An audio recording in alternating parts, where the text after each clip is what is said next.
रहस्यमय जंगल और नागिन का प्यार। भारत के मध्य भाग में एक कालवन नाम का जंगल था। कहा जाता था जो इस जंगल में गया वो या तो पागल होकर लौटा या फिर कभी लौटा ही नहीं। दिन में भी यहाँ धुंध छाई रहती थी और रात का अंधेरा तो सबकी नींद उड़ा देती थी। उस रात हिरन ने कुछ सुना और वो अपने दोस्त बंदर से मिलकर कहती है, बंदर, मैंने कल रात फिर वही आवाज सुनी, जैसे कि कोई रो रहा हो। लगता है वो श्रापित नागिन मेरे घर के आसपास मंडरा रही है। इसका मतलब वो मुझे मार देगी। बंदर बंदर मुझे बहुत डर लग रहा है बंदर।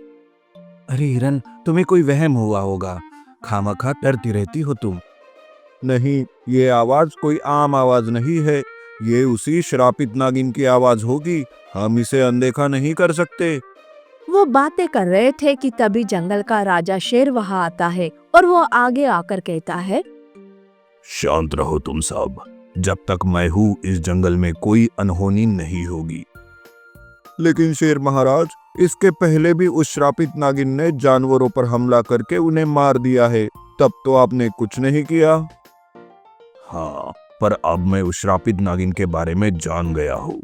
अगर हमें हमारे जंगल को बचाना है तो पहले उस नागिन को उसके श्राप से मुक्त करना होगा, और वो मैं करके ही रहूंगा। शेर ने सबको दिलासा तो दिया था, लेकिन शेर भी मन ही मन डर रहा था। दरअसल शेर बात कर रहे थे नागिन की, जो नागलोक में रहती थी। इस जंगल के सबसे गहरे हिस्से में, जहाँ सूरज की किरणें भी नहीं पहुँचती थी, वहाँ था नागलोक। और नागलोक की रानी थी नागिन शिवांगी। उसकी नीली आंखें, चमकता काला देह और माथे पर चमकता मणि। उस मणि से वो अपने नागलोक की रक्षा करती थी। नागलोक का एक नियम था कि जिसके पास नागमणि हो वो कभी प्यार नहीं कर सकती। पर एक दिन नागलोक की सीमा पर नागसेन नाम का एक नाग घायल पड़ा हुआ था। बचाओ, बचाओ। नागसेन की दर्द भरी आवाज शिवांगी सुन लेती है। वो तुरंत सीमा पर आती है। नागसेन को घायल देख शिवांगी उसे अपने मणि से बचा लेती है। तब नागसेन कहता है, तुम्हारा बहुत बहुत धन्यवाद रानी शिवांगी। तुम्हारा स्वागत है नागसेन, अब तुम ठीक हो। उस दिन से नागसेन और शिवांगी रोज मिलने लगे। उनकी दोस्ती हुई और दोस्ती न जाने कब प्यार में बदल गई। जब उनके प्यार की खबर नागलोक में फैल गई, तब नागलोक में सैलाब आया। नागलोक के सबसे बुजुर्ग नाग ने शिवांगी और नागसेन को कैद किया और कहा, हे शिवांगी, तुमने नागलोक के नियम का उल्लंघन किया है। अब तुम इस नागलोक की रानी बनने के लायक नहीं हो।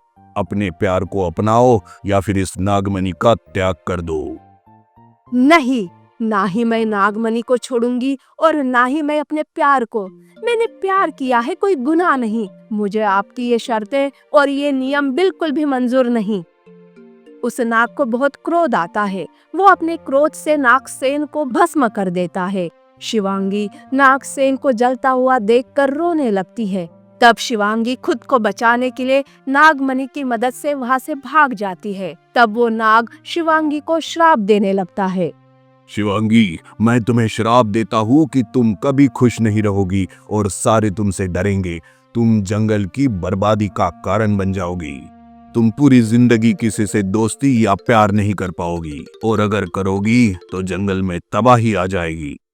इस तरह से नागिन को श्राप मिला। श्राप की वजह से ही शिवांगी गुफा में रहकर जानवरों पर हमला करती और उन्हें मार देती थी। ये सारी बातें शेर समझ गया था। एक रात की बात है, शिकारियों की गोली से अर्जुन नाम का भेड़िया घायल हो चुका था।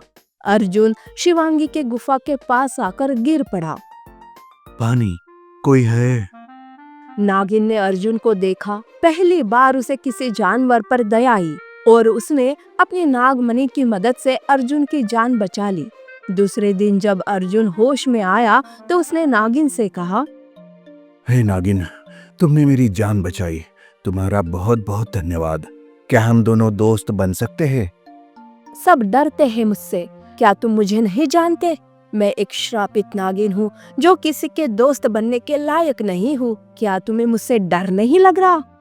नहीं, अगर तुम्हें मुझे कोई हानि पहुंचानी होती तो तुम मेरी जान नहीं बचाती। इस सख्त दिल के पीछे एक दयावान दिल भी है, मैं ये जान गया हूँ। तुम बुरी नहीं हो नागिन, बस जानवर तुम्हें बुरा समझते हैं।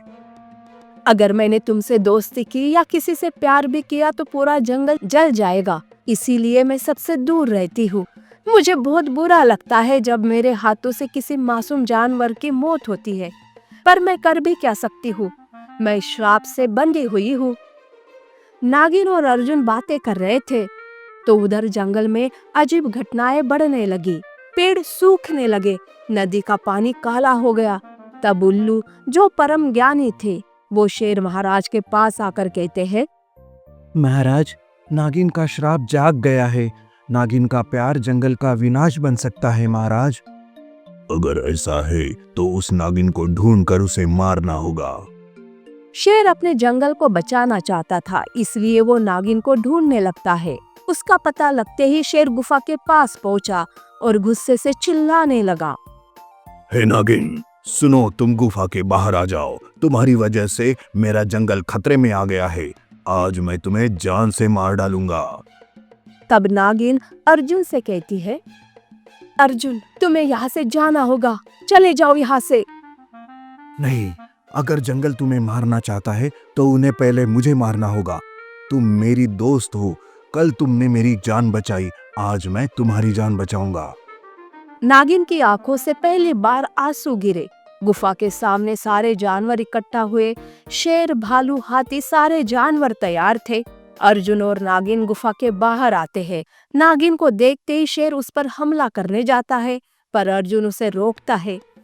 अब अर्जुन और शेर में लड़ाई शुरू हो जाती है। दोनों भी ताकतवर थे, वो जमकर लड़ाई कर रहे थे। इसके बीच में नागिन कहती है, रुक जाओ तुम दोनों, इसमें दोषी मैं हूँ, फिर तुम दोनों लड़ाई क्यों कर रहे हो?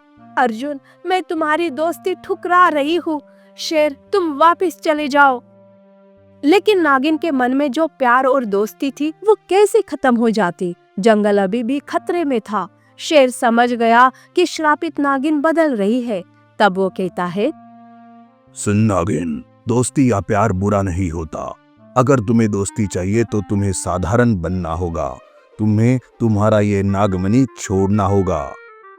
हाँ नागिन, छोड़ दो इस मणि को, हमारे साथ मिलकर रहो।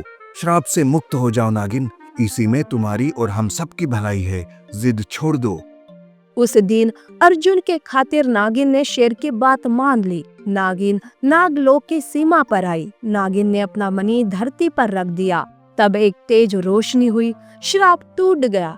शिवांगी एक साधारण नागिन बन गई। उसके ऐसे करते ही जंगल फिर हरा भरा हो गया। नदी साफ बहने लगी। शिवांगी खुशी से जंगल में आई। मेरी वजह से जंगल में बहुत तबाही हुई थी, इसके लिए मैं आप सबसे माफी मांगती हूँ और आज से मुझे अपना दोस्त बना लीजिए। नागिन, तुम उसी दिन से मेरी दोस्त बन गई थी जिस दिन तुमने मेरी जान बचाई थी। हाँ नागिन, अब ना ही हमें तुमसे खतरा है और ना ही हमसे तुम्हें। तुम अब इस जंगल की हो चुकी हो। उस दिन के बाद से अर्जुन और शिवांगी जंगल के रक्षक बन गए और सारे खुशी से रहने लगे। नीति: कभी कभी सबसे खतरनाक दुश्मन को भी प्यार से जीता जा सकता है।